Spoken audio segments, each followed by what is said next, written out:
They folded the flag for him at the little brick church on Ellsworth Avenue, and the wind tried to take it twice before the honor guard's hands persuaded it to behave. It was a raw Thursday in late January in a river town in southeastern Ohio, the kind of cold that makes sound travel farther than sense. The man in the casket was Eamon Ridge, a volunteer firefighter and the sort of neighbor who shoveled 2 extra porches without mentioning it later. The service ended at 4, the last handshake landed at 4:20, and by nightfall, the street had gone back to being only a street. At 9:13, Leora Penn took her seat at the county dispatch console, slid on her headset, and watched the board come alive. At 9:31, the line marked 911 flashed with a familiar number. His number, the man everyone had just buried. Before we begin, tell me, where are you listening from and what time is it there? Leora had fielded storms and barn fires, and wrong turns called in as kidnappings. She had coaxed calm from people whose words came like hail on a tin roof. She had heard the first breath of a baby through a phone held in shaky hands, and the last breath of a stranger who needed someone to hear it. She was 34, kept her hair short to keep the headset from snagging, and wore a gray cardigan because the room ran cold to keep the computers honest. Her desk held 2 photographs wedged into the bezel of the monitor. One showed a river in summer, green as a promise. The other showed Eamon and his daughter Cass standing in front of the station engine with that look people get when duty gives them a reason to grin. The year was 2022. The county had upgraded the system, and the board pulsed with the soft light of new money that still felt like a borrowed suit. Lines identified towers and cross streets. Repeat callers had little tags. When Eamon's number flashed, it wore the tag she had put on it a year ago, Station 4. Her stomach made a small, foolish turn. Her hand did not. She tapped the line open. 911. What is your emergency? Static, not empty. The kind of static that carries weather in its mouth. A faint hiss like tires on wet asphalt far away, then a click as if someone had covered the microphone with a thumb and lifted it again. Leora glanced at the automatic location box. The system offered a circle that could have been a dozen blocks wide and no more. The tower showed the bluff above the river. The timer on the call rolled past 10 seconds, then 15. The headset warmed in her hand. "Hello," she said, voice even, the way training turns fear into architecture. "If you can speak, I am here." Something moved under the static. A breath, slow, disciplined. The way firefighters learn to breathe through a mask like they are rationing the ocean. She had listened to Eamon for years as he called in traffic stops and barn smokes and mutual aid requests in that unshowy voice he kept, even when the ceiling thought it was tired of being a ceiling. Her throat tightened without permission. The board did not care. It kept time. The night supervisor, Brandt, rolled his chair closer, not touching her cord. He was 50, part-time philosopher, full-time keeper of snack drawers. His eyebrows asked a question he did not give words to. Leora tapped a note onto the incident log with deliberate fingers. Caller number displays as decedent from earlier funeral. Open line. Faint audio. Possible misroute for memorial device. Possible spoof. Monitor. "Eamon," she said quietly, because sometimes names open doors the way keys do. "If you can hear me, give me any sound." The line breathed once more, then found a voice. Not bright, not ghostly, a man speaking like someone who had walked all day and only now remembered he could sit. It said one sentence, 3 words, patient, back door locked. Brandt's hand hovered over the radio mic. Leora nodded once. He paged Station 2 because Station 4 was morning, and Station 2 would show up with their coats half buttoned and their hearts arranged like a team. He sent them to the Ridge home on Quint Street, the small white place with a porch swing that had never let a guest feel foolish for needing to sway a minute. Leora kept her voice on the line. "Back door, locked," she repeated, writing it, hearing it, feeling the way the sentence wanted to be a map. "Is someone inside?" Nothing answered at first. Then a second sentence, softer. "Cass asleep." Brant's fingers were already moving the way piano players do when the song makes them want to be faster than they are. Officers on the midnight swing shifted their routes without complaint.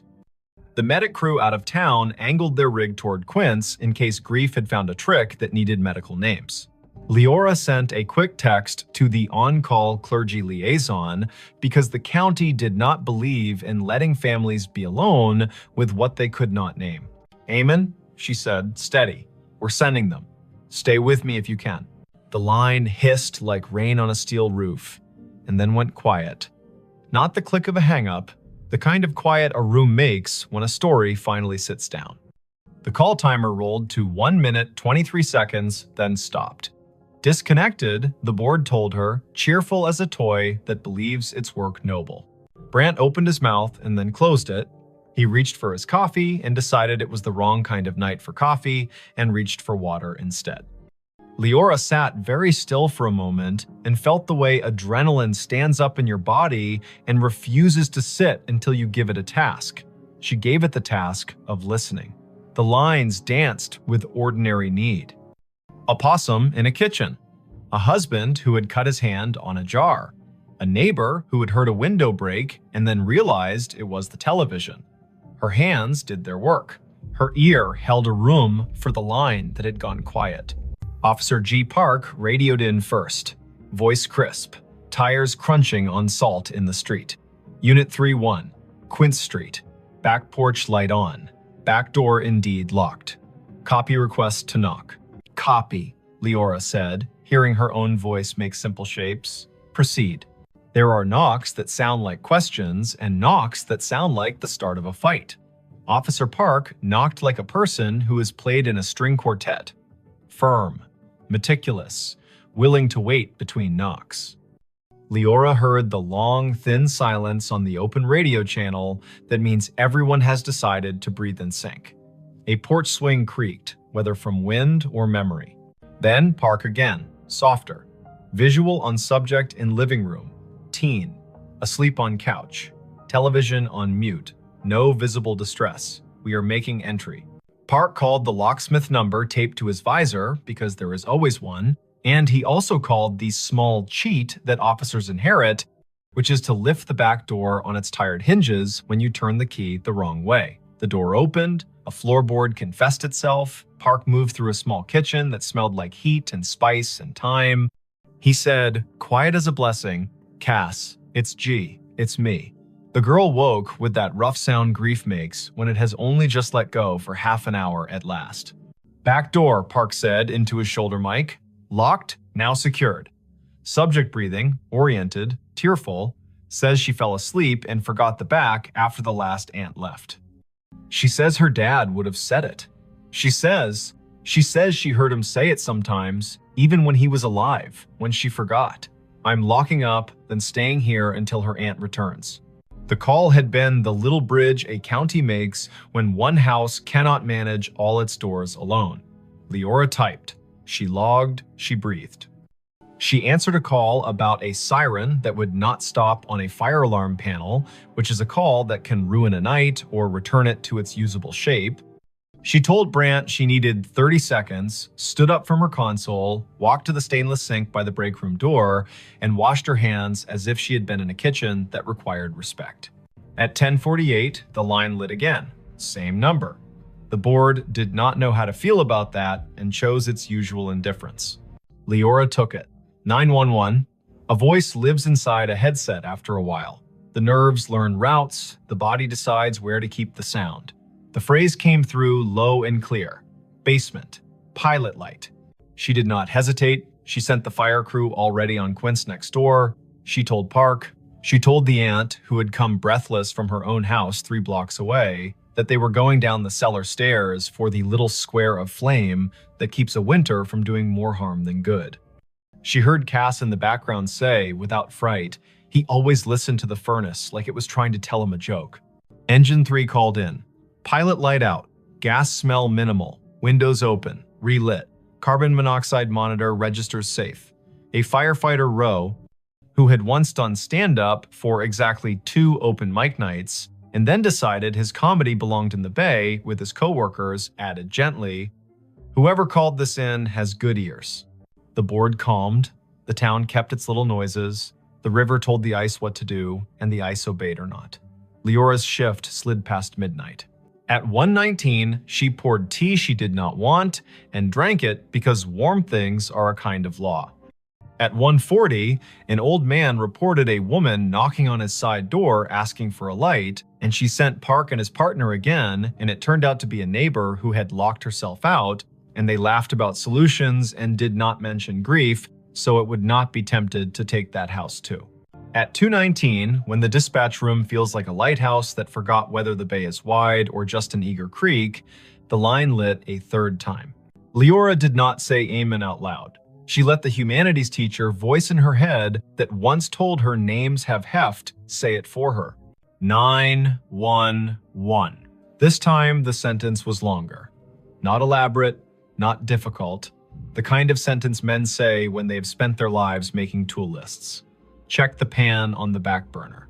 Leora's fingers moved before she could tell them to, and 10 seconds later, Park said on the radio that a pan of oil sat glowing on the stove, forgotten by a cousin who had come bearing food, and then wept, and then gone to call another cousin and set the phone down on the porch rail. Park killed the burner, slid the pan onto a cold eye, and said, "Tell whoever's on that line thank you again." She said, "I will," and understood how inadequate that was, and also how there is no better sentence at 2:20 in the morning when a house has been held upright by 2 extra words spoken by a man with no air left to push them. By dawn, the calls had slowed to their usual winter trickle. The board made its little satisfied beeps, the shift change crept near. Leora printed the overnight logs for the lieutenant in charge and set them in the bin with the neatness of a person who believes paper is a form of kindness. She took off her headset, set it on the hook, and let her neck decide it had been a stiff night. On her drive home, the river looked like a sheet of hammered tin under a sky that had not yet decided whether to blush. She stopped at the corner store for milk and oranges. The clerk rang her up and asked if she had been at the funeral, because everyone had been at the funeral, even if they had not parked their bodies in a pew. Leora said yes, and the clerk said he had known Eamon since they were boys, back when the river took 2 boys and gave back 1, and how the one who came back had never raised his voice again, unless it was to make a frightened kid laugh in a smoky basement. Leora listened. The clerk put 2 extra oranges in her bag, the way men do when they feel the night reach its hand into the room and cannot keep all the light from leaving. She slept until noon and then sat in her kitchen with the radio low and the blinds open to teach the afternoon how to behave. Her phone chimed with a message. It was Cass. Leora had given her number to the aunt without thinking, and nothing about this felt like a boundary violation now. The message was a picture of a backdoor lock and a caption. "He did it again, thank you." She replied, "You did it." He reminded, "That is a team."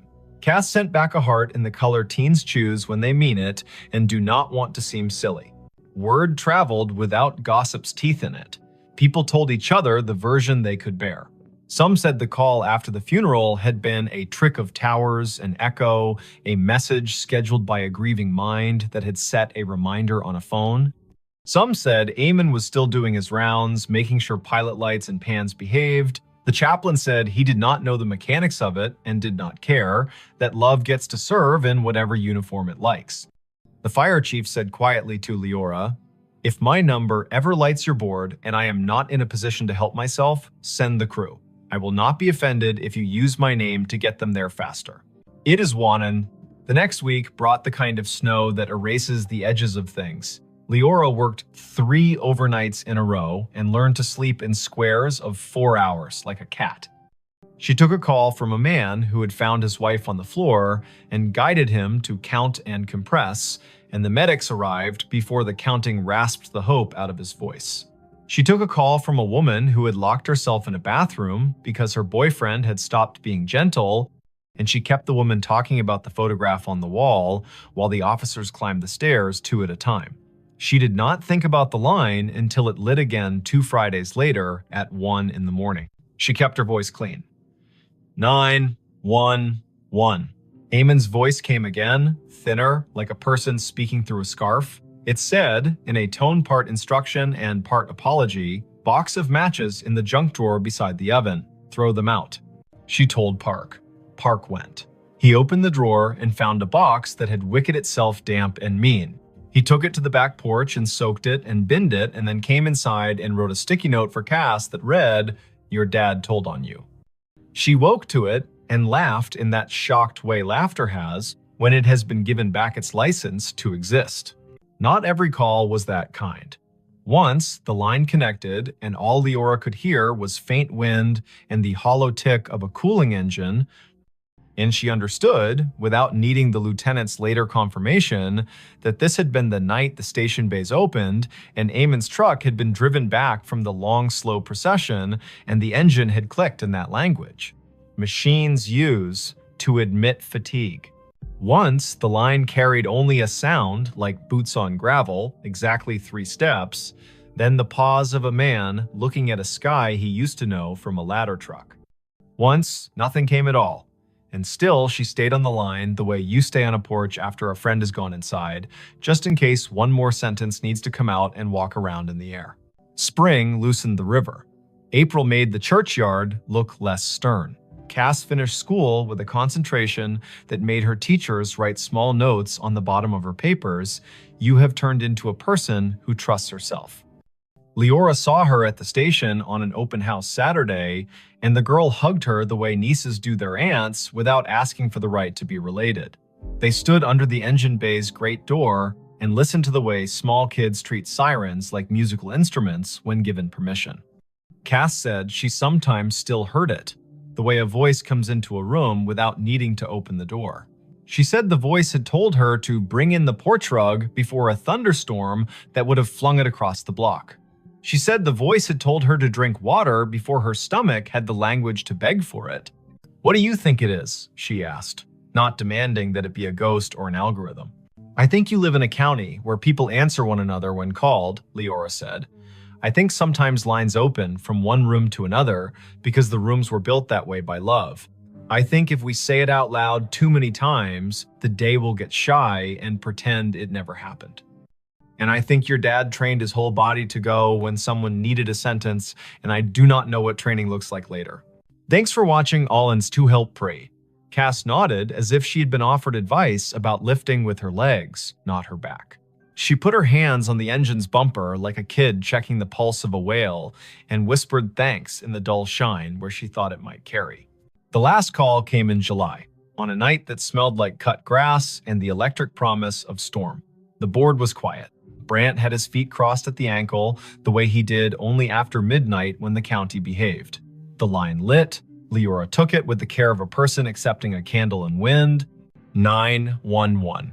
There was no static, no breath, only a single word, perfectly ordinary, soaked in a patience she would remember until the last hour of her life.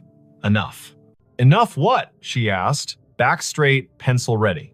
The word came again, a thought set gently on a table. Enough.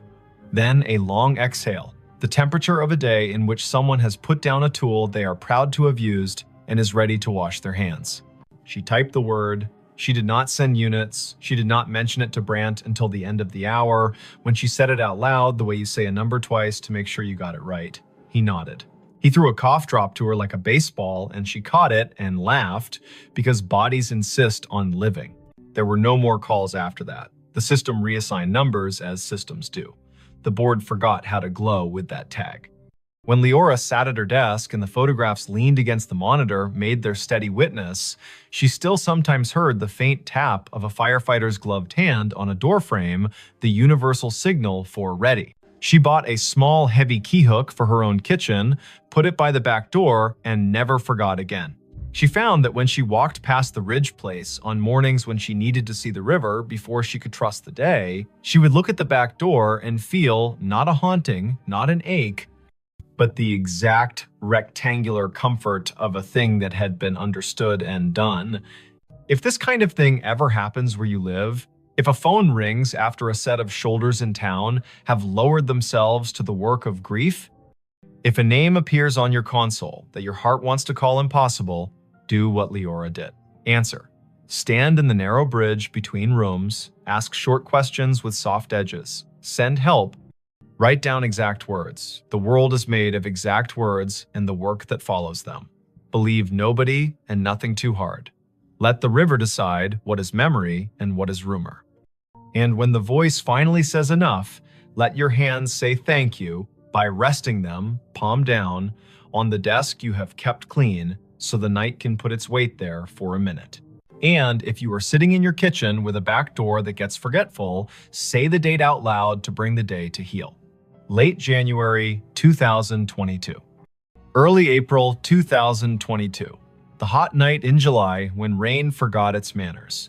Say the town's name so it will remember it has one. Say Amen. Say Cass. Say Leora. Practice the sentence that saved a pan and a pilot light in a teenager who deserved a house that understood locks. Back door locked. Then lock it, then sleep. The county will keep its watch. The river will balance its own ledger. Somewhere, a dispatcher you will never meet will lay a pencil down on a pad with a line drawn through the last open box, a small, perfect check that means this part of the night is finished and the next part may begin. He found a staircase in the lake it still goes up. He saw it when the wind fell off and the lake lay down like glass, a sudden stillness that made every shoreline detail stand at attention. The afternoon sun had taken a step toward evening, yellowed and steady, and the north cove of Lake Lanier went calm enough to show the bones under it. He cut his aluminum skiff to idle and drifted toward the pale shoulder of exposed clay. There, not random at all, a run of stone steps pushed up from green water and kept going into nothing the shore could explain, even and true, as if they still believed a front door was waiting at the top. Before we begin, tell me where are you listening from and what time is it there? This was late September 2022, after a summer of stingy rain and long afternoons when the heat felt like it had signed a lease. The lake sat northeast of Atlanta, a blue map of drowned hills and red clay coves, and that year it had read its gauge and decided to show some of what history had asked it to forget. Foundations revealed themselves like old teeth. The ghostly lanes of a two-lane road slipped out of the murk and pointed nowhere. Between Bald Ridge and the mouth of 6 Mile Creek, a staircase announced itself and waited for a person with the right kind of attention to see it. Riven Kettering had that kind of attention. 38. A carpenter and part-time rescue diver who liked small engines and the honest work of making broken things carry weight again. He lived in a rental off Pilgrim Mill Road with a dog who had taught herself to sleep through sirens. He was not a romantic, not really. He was the kind of man who listened to what a hinge said when it wasn't being looked at. The lake had been a job and a solace for him since he moved down from the foothills of Tennessee a decade earlier, and on afternoons like this one, he took his old skiff out to idle over the drown. The staircase began 3 steps below the surface, pale rectangles set into the clay, then climbed above waterline, slick with algae, where yesterday had touched and left. 12 risers showed drop. They marched up the bank as if they had no intention of stopping, then continued past where stone ended, the air holding their measure with a confidence that made nothing in Riven's head feel quite steady. He nosed the skiff forward until its snub bow made a soft knock against the lowest dry riser. The hull and the stone talked for a second, low and hollow. He stood, keeping knees loose, eyes at a level where you can decide a thing without pretending it's not, pretending you first. The steps were fieldstone set into a poured bed, careful work from when hands were steadier because nothing had asked them to type yet. He could see where the mortar had let go, hairline by hairline, and where a leaf had chosen to become fossil rather than compost. He stepped out. The rock took his weight with a small, agreeable groan. He climbed, counting aloud the way you do when a rhythm wants to prove it's a law. 7, 8, 9. A wet line at his ankles where he had waded the shallow to push the skiff in. 10, 11, 12. He stopped where stone ended. The sidewalls rose one more course and then gave way to air. Ahead of him, nothing. Above him, more nothing. And yet his right foot, when he slid it forward with the caution of a man who had once fallen through a rotten porch and did not intend to audition for that pain again, found resistance. Not stone, not water. Not empty. A density like stretched cloth, like cold-pressed sugar, like a stare that remembered itself and refused to forget just because the lake had been told to be a lake. He drew his foot back, scalp prickling, breath in a pocket he didn't want to open too fast. He looked around to see if anyone else had been presented this joke. No one. In late September, a Tuesday can make a cove your private chapel. Far out, a pontoon boat moved like a floor with music on it. Closer in, a blue heron had made the stump of an old post into a claim. Riven set his palm above the end of the stone into the air where a banister would be if someone had finished the thought. He felt nothing until he pushed a hair past what he thought was safe.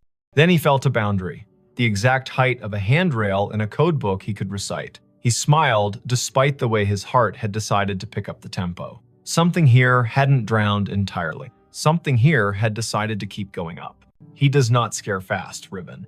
He is a man who has gotten into dark water at night, kindly, and come back calmer for it.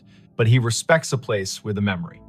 He went back down the 12 risers and climbed into the skiff and sat with his hand on the tiller and let the lake tell him if it wanted him to be braver than his grandmother would approve. The wind was a rumor now. On the far shore, a transformer hummed with the stale sweetness of electricity. He turned the motor off and drifted with his fingers brushing the gunwale and felt for the old current under the new. A loon called once out in the main channel, the syllable bending toward a kind of loneliness that doesn't need an audience. Riven looked back at the steps. The air above the 13th riser shimmered, a trick of light or a rule he hadn't been told yet. He swore softly in the old way that buys you permission to try again. He pulled the skiff onto the red bank, tied it off to a scar of root, and went back up the 12. He did what his hands knew to do. He turned a coin on its edge and rolled it along the last stone.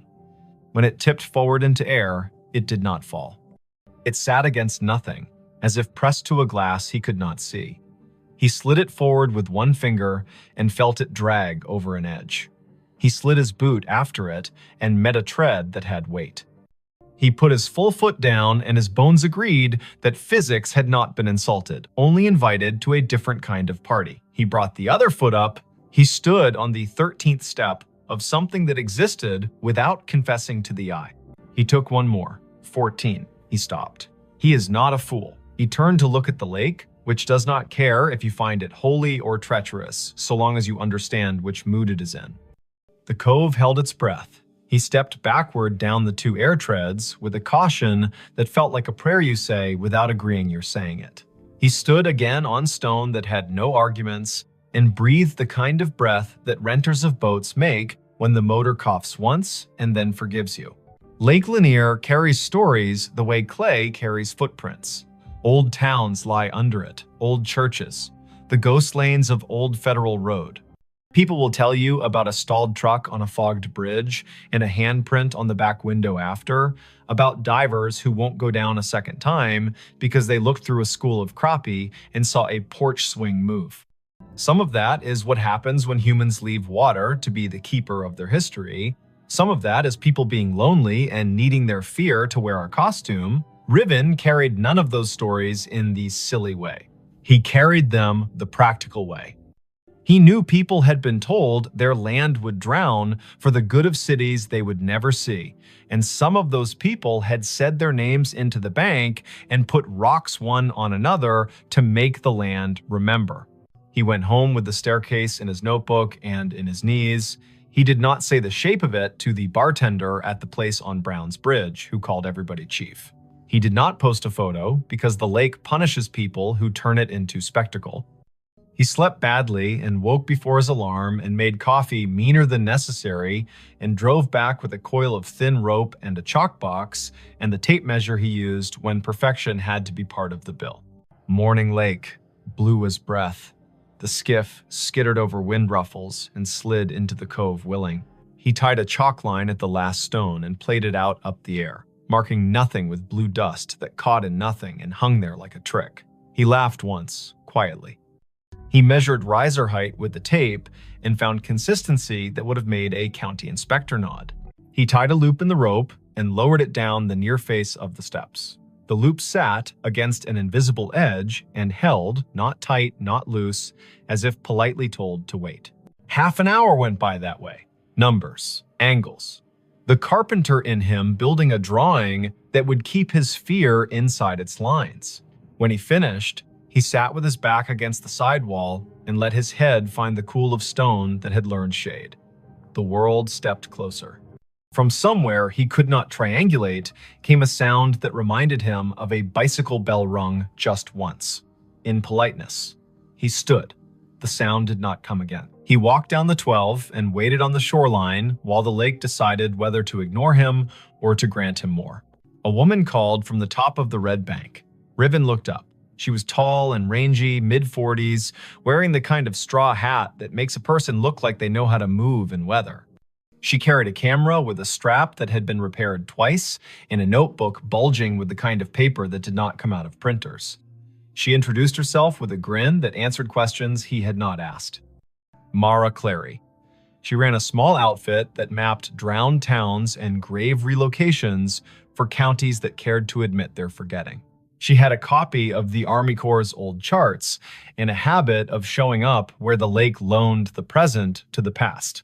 "I've been told you've got steps," she said, "and that they keep going up." He wanted to ask who had been talking. He wanted not to have his name in a stranger's mouth. But she put her hand on the sidewall like a careful person says hello to an old horse, and the way her face took in what she saw made him feel less alone in his own seeing. He nodded. He told her his name and the number of air treads he'd let himself trust. She whistled low. "Linear tells on itself every few years," she said, eyes on the shimmer above the 13th. "But I haven't seen it do this. Fieldstone, that would have been a front walk probably. Or the stairs to a porch. You can tell from the way these aren't as steep as church steps. And there would have been a dog who slept halfway up until someone came home at supper." "Everyone says that about any porch," he said, smiling despite himself. "Only because it keeps being true," she said, and laughed like a sound the cove had missed. They measured together, she took photos, he held a stick out over the air risers and watched the end bounce against nothing. They left offerings the old way. He peeled the paper off a peppermint and set it on the third stone step. She untied a strip of blue cloth from her hat and tied it to the root that held his skiff's rope. The lake, if it acknowledged that at all, did not show it. She opened her notebook to a page where she had copied in neat letters the names and dates of households taken when the valley was flooded in the early 1960s. 2 farms had sat on this spur, the Sumter place, the Jory place. Sumter had 5 children and a clean way with fence lines. Jory was famous for a Sunday table and a sour temperament the rest of the week. The county had cut checks and called it a necessity. The stairs could have been either family's. But on the sidewall, low near the 5th riser, they found a mark cut into mortar with a nail or a stubborn penknife. A letter. "Jay, you think Jory," she said. "Or June," he said. "Or Josephine. Or a boy who didn't get to grow into his handwriting rights, their first initial into any stone that isn't busy." The lake made a small sound against the hull, a shrug. They came back the next day, and the next after that. In the afternoons, teenagers on rental jet skis came doing grammar the water did not admire. In the mornings, a heron watched like a magistrate. Once, a man in a bass boat cut his engine and drifted nearer and asked if the invisible was real or a trick. And when Riven told him the truth, he raised his cap and said, "Well then," and idled away because some facts want to be left alone to keep being facts. On the 5th day, just after noon, when the light loses some of its slant and the lake starts its long exhale toward evening, the air changed. Riven was on the 14th invisible tread, Mara 2 below on stone, the rope tied at his ankle as if that kind of thing would help. He felt a pressure move across his shin like a child's study of a newel post. The hair on his forearms declared a vote. He looked up. Above him, a faint dark line hung in the bright. A lintel, if you wanted to pretend to see one. A line where a door might have decided to sit if it still meant to. He lifted his hand slowly and let it hover. It met resistance at the height where a latch would be if people had followed the same measurements here as they did in town. He pressed a fraction and felt the air give. Not much, not enough to invite him, only enough to say, "I know what you were asking for," and no. He withdrew his hand. He did not try again. He went back down and sat on the sixth stone step and put his elbows on his knees and let his head go heavy in the way of a man who knows the difference between a closed door and an answer. "Not today," Mara said, not unkindly. "Doesn't mean never." A storm ran around the rim of the lake that night and forgot how to come down. The next morning broke clean and noisy, with birds relieved to be right about the Sunday. When they returned to the steps, the peppermint was gone. The strip of cloth whispered against the root when the wind remembered it. On the fourth stone riser, a line had been drawn in the red dust by a finger that had not belonged to wind. 4 short lines, 1 long. The way a person keeps track of days when they are doing a job no one else is counting, they looked at each other like people who have been included in a conversation without earning it. Mara wrote down the marks in that tidy, practical hand. Riven climbed to 14 again and did not press the air where the latch would be. He listened instead. It is an old trick. The more you don't demand to hear, the more willing a place is to say its piece. Somewhere above him, at the end of the invisible run, a sound came faint, almost an opinion. The scrape of a chair, foot against a wooden floor.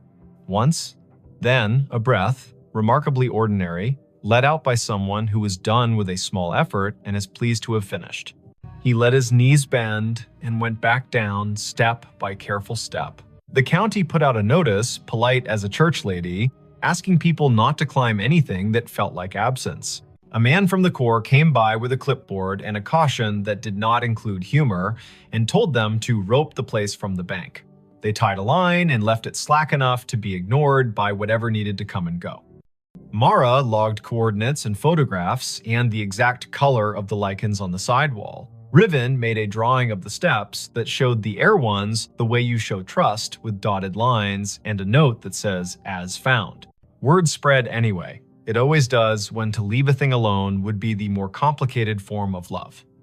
A grandmother came and watched from the shade and told her granddaughter a story about the summer her brother rode a bike into a field that is now part of the lake and fell and did not cry, because corn leaves will cut you if you give them. An audience. A man in a Braves cap stood for a long time with his hands in the back pockets of his jeans and didn't tell anyone why his eyes kept the gloss they kept.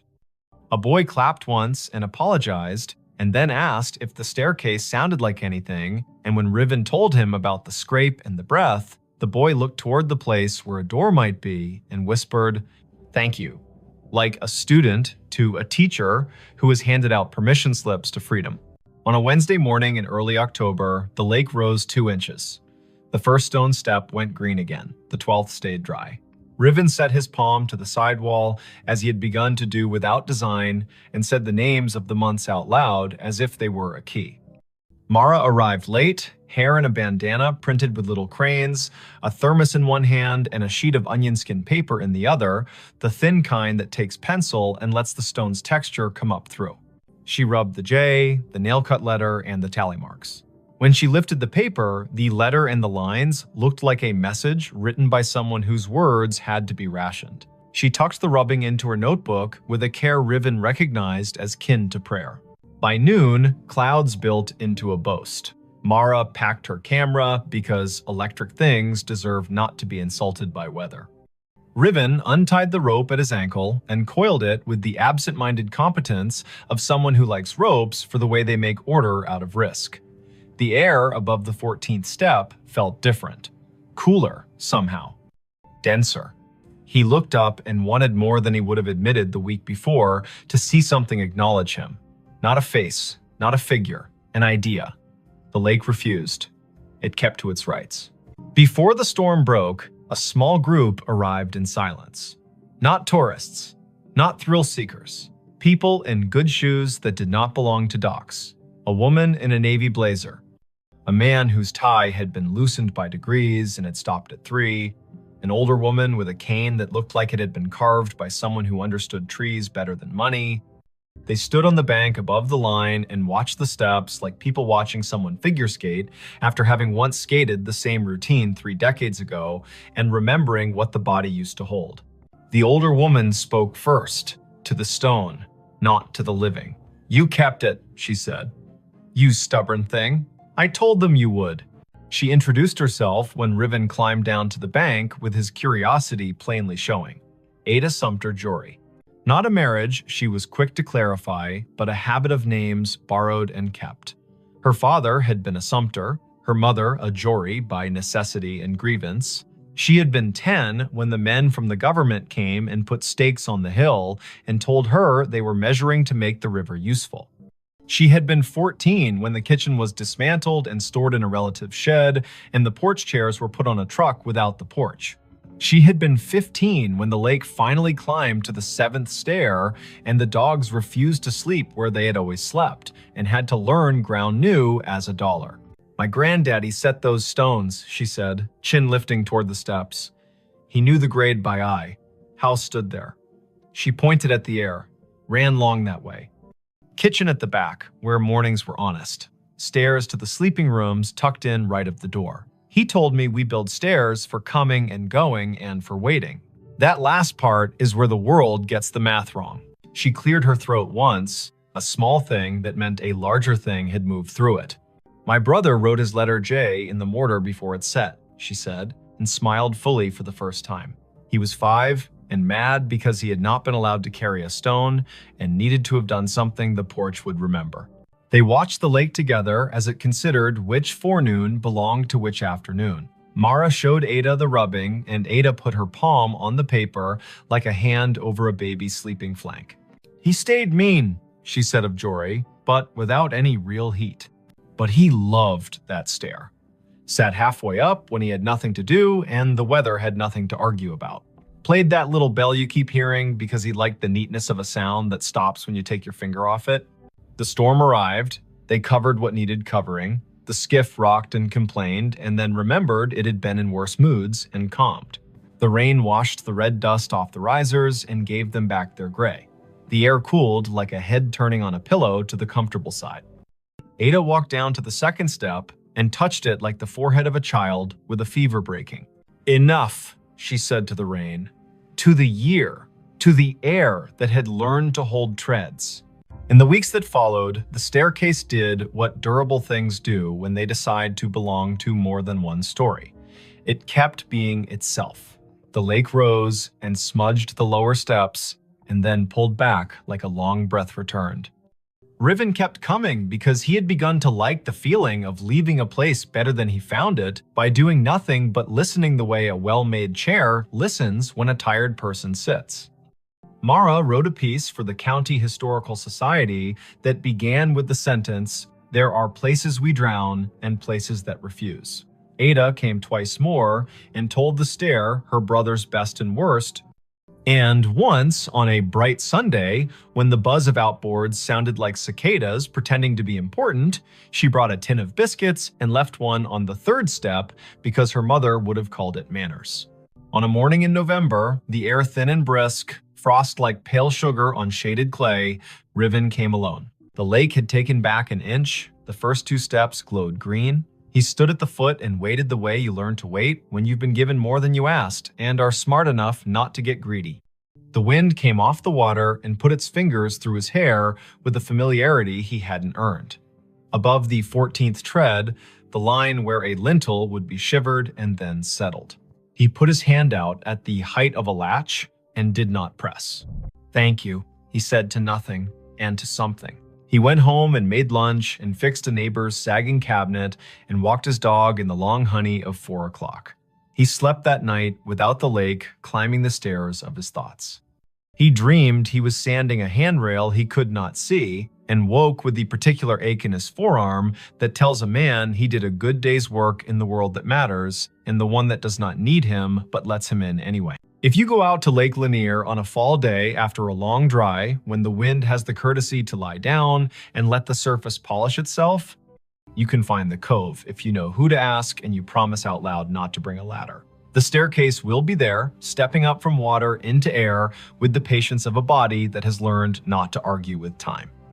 You can put your boot on the 12th stone and your breath on your rib cage and decide if you will push your foot forward into the space where the 13th waits. If you do, it will hold. Not because wonder owes you, but because someone set a measure here with care, and because sometimes the world keeps an old promise in a new element. Say the year out loud when you find it. 2022. Say the place by its names, Lanier and the valley it drowned. Say the people if you know them, Sumter, Jory. Say the letter on the wall, J. Say the noise a bicycle bell makes when a brother likes attention and the porch has all afternoon. If you leave something, make it small, a ribbon, a peppermint. A finger laid gently in dust to make a line that will blow away with the next weather. Walk back down, let your knees do what they were built to do. Put your hand on the sidewall the way you would on a friend's shoulder when leaving them on their own porch in the dark to listen to the crickets. The staircase will keep going up whether or not your eyes can follow it. It will keep its measure in the air. The lake will rise and cover the lower treads and then fall back and confess again. Boats will hum. Herons will judge. A woman in a straw hat will rub letters onto paper, and a man with a dog who sleeps through sirens will coil rope and listen. And somewhere under the calm skin of the cove, where red clay holds onto everything it can hold, a front door you cannot see will stay shut and not unkindly, practicing the hardest kind of hospitality there is, offering you a way to ascend and a way to wait, and trusting you to know which one belongs to you today. Her phone pinged at a grave with her name. The notification bloomed on her screen the moment her shoes left the gravel and slid onto the soft path between moss-dark stones. A small bell chime, bright as glass. A banner at the top.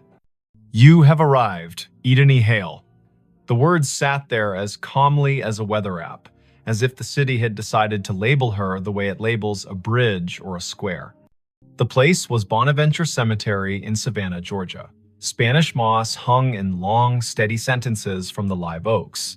The river kept its secrets behind the bluff and breathed like a sleeping room. It was late afternoon on a Sunday in early November, the air cool enough to make her wish for sleeves and warm enough to forgive her for forgetting them. Before we begin, tell me, where are you listening from and what time is it there? Her name was Idoni Hale, 28. She worked in visitor services at a small maritime museum upriver, the kind of job that made her memorize the angles of ships and the dates when storms came ashore. She liked fonts and quiet, and the sound salt makes drying on stone.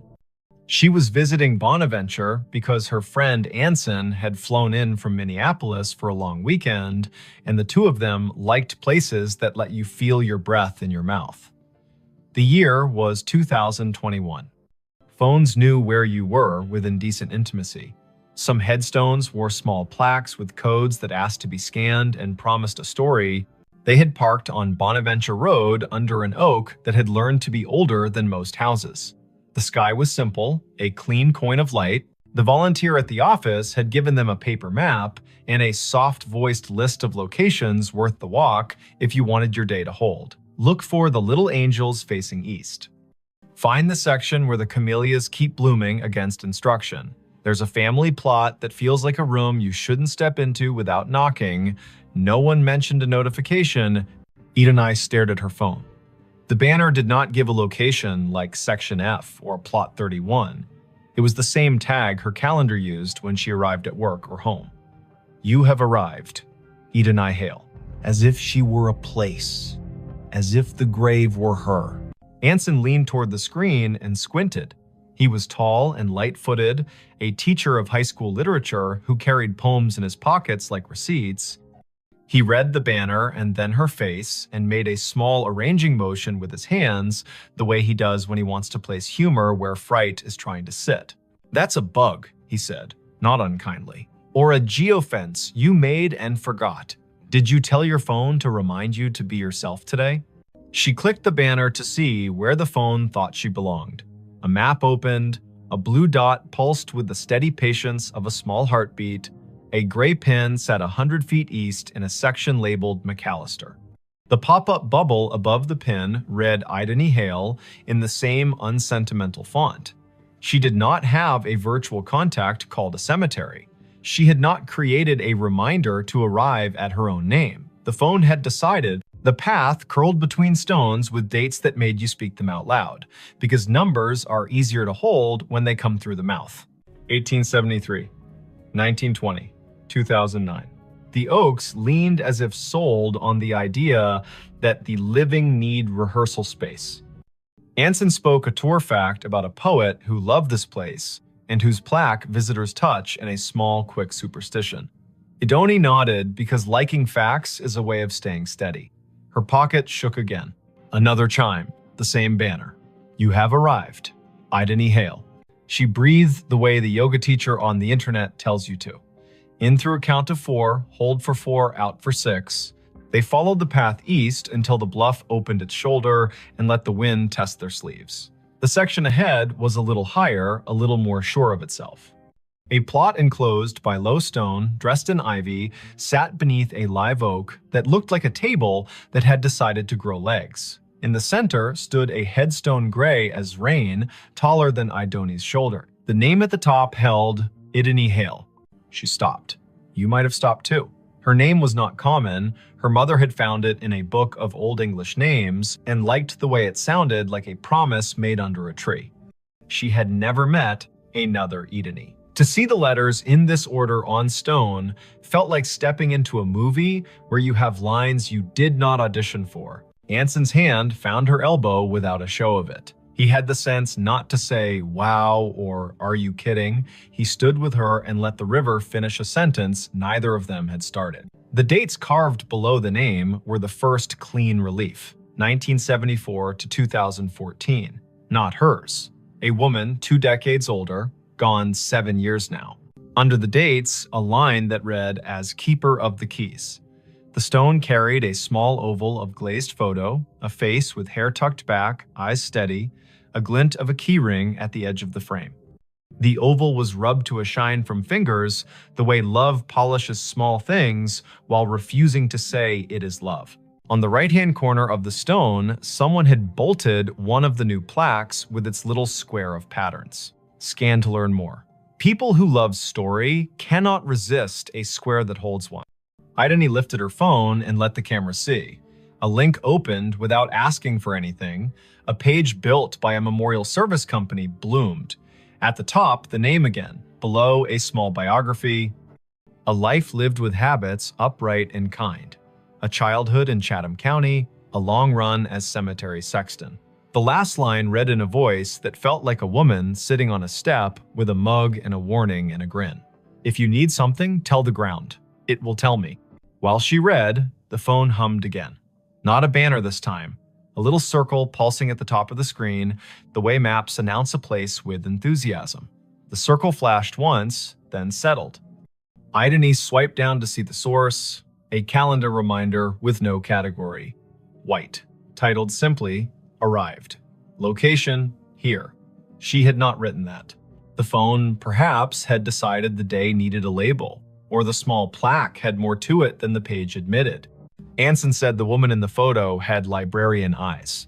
He meant that as a compliment. He pointed at the keyring.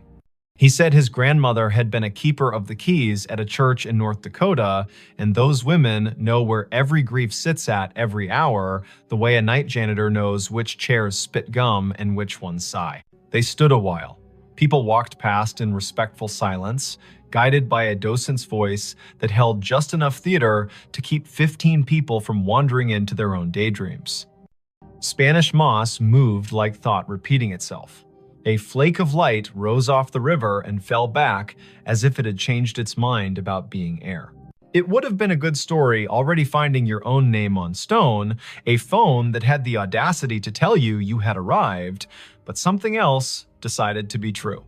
A little tone sounded from the phone, the way sounds do when an app you forgot you had decides to help. It was the noise her AirDrop made when someone nearby wanted to share a photo at inopportune moments. The screen shifted to a dialogue. A file offered to send itself to her. The sender name was a string of letters and numbers that meant nothing. The file name read Keys. Anson leaned in and made his face calm. "Decline," he said gently, "because strangers in public places with quick hands make tricks, and both of them work in museums and have seen every version of the human habit of testing boundaries." She hovered. Decline would be wise. Accept would be a dare. She pressed accept because sometimes you let stories finish what they start. The file downloaded. It was not a photo, it was an audio file, a minute 42 in length. The waveform showed it wasn't silence. She tilted the phone toward her own ear instead of speaker because you don't open a voice in a cemetery loud unless the voice has earned the right. Static first, then the sound of wind combing something thin, then a woman's voice, the age of a woman, who tells tools where they belong and expects cooperation. The voice said, "Dry as a towel and warm as a summer kitchen. If you are standing over me, child, and your name is mine, you can help me keep my promises. Put your phone on the stone and leave it be a minute. It will tell you where to stand next." Anson's eyebrows did a small jazz riff and then tried to behave. "Okay," he said softly, a word that meant, "I am here and I am not going to ruin this with cleverness." Idani set the phone on the flat top of the headstone the way the voice had instructed. The screen slid into its lock. Her reflection replaced her. The oval photo looked past her shoulder the way old photos always do. She counted in her head as a way to keep the childish fear of being tricked from standing up and knocking the ritual with its elbow. 50, 60, 78. The phone buzzed once, she lifted it. The map opened of its own accord. The blue dot had moved nothing. The gray pin had changed. It labeled another grave 30 yards north with a name neither of them had seen on the paper map. Rosin Hale.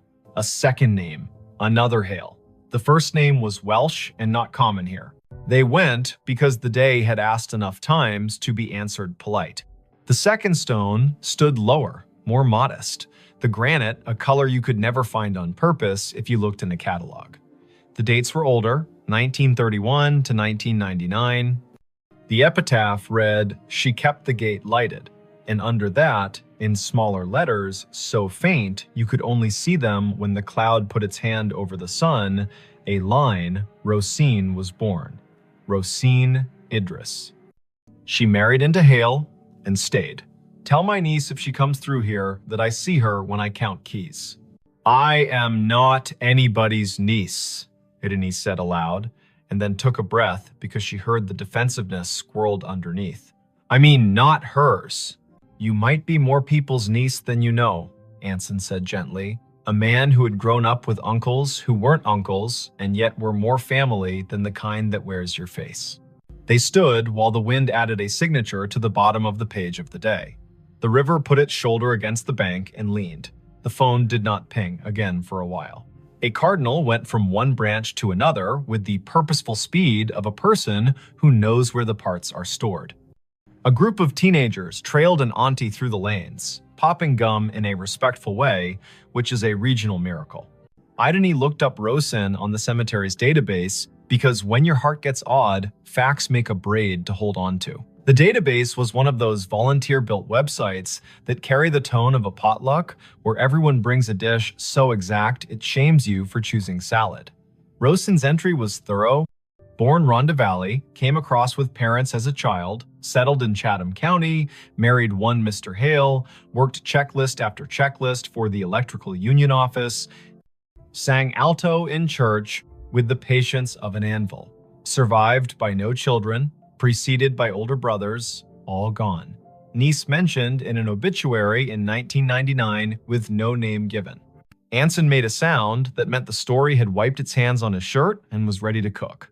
The phone chimed once more, now with the tone her museum app uses when a beacon in an exhibit hands you a fact. She had turned beacons off last month because being interrupted by history while in history felt a bit like a stage whisper in a quiet theater. She had not turned beacons back on. The screen read, "A note is waiting." A map pinpointed the little brick building the cemetery uses as a workshop for the grounds crew. A path drew itself in blue between the Hales and the shop, like a string in a child's game. They went, Because keys that ask to be found deserve not to rust, the door to the shop was propped with a cinder block the way doors are propped everywhere when the weather learns to be useful. A radio played a station that chose old soul and occasional baseball score updates. No one was at the counter. A bell stood there anyway, the kind that rings a sound like a glass penny. Anson rang it because he likes participating in obvious rituals. A man in his 50s with a badge that read August came in from the back, wiping his hands on a rag that had earned its keep. "You folks need a map?" he asked, then took a longer look at their faces and revised. "Or a minute." "We were by the hailstones," Idony said, and watched the way a man looks when a rhyme finds his ear and tells him it cares. August nodded. "Course you were," he said. "I keep an envelope for that family. Been waiting on who it's waiting on." He reached under the counter, where drawers have learned to hold what should not be lost, and brought up a large yellow envelope with a blue paperclip that had rusted a little by choosing weather. The envelope had 3 words on the front in tidy block letters. For the next Idony, heat went across her face like an honest light. August saw it and stilled. He handed her the envelope the way people hand one another babies, meaning well and moving slow. She opened it with her thumb. Inside, 3 items. A small brass key, old, not ornate, with teeth filed like a decision. A folded sheet torn from a spiral notebook, edges soft with years.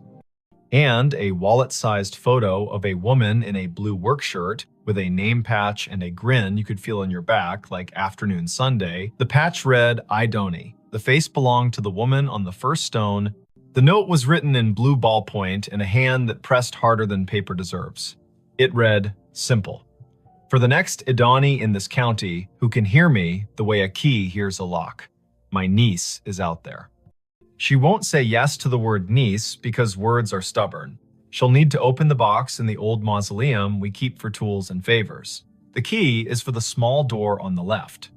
Lift on the latch while you turn. The box has what belongs to her and me and her grandmother. If she is standing at my stone with a phone, she will know that I know. Don't bring a crowd. Bring one friend who reads instructions with his eyes. Leave the key when you are done. We can count without hands here.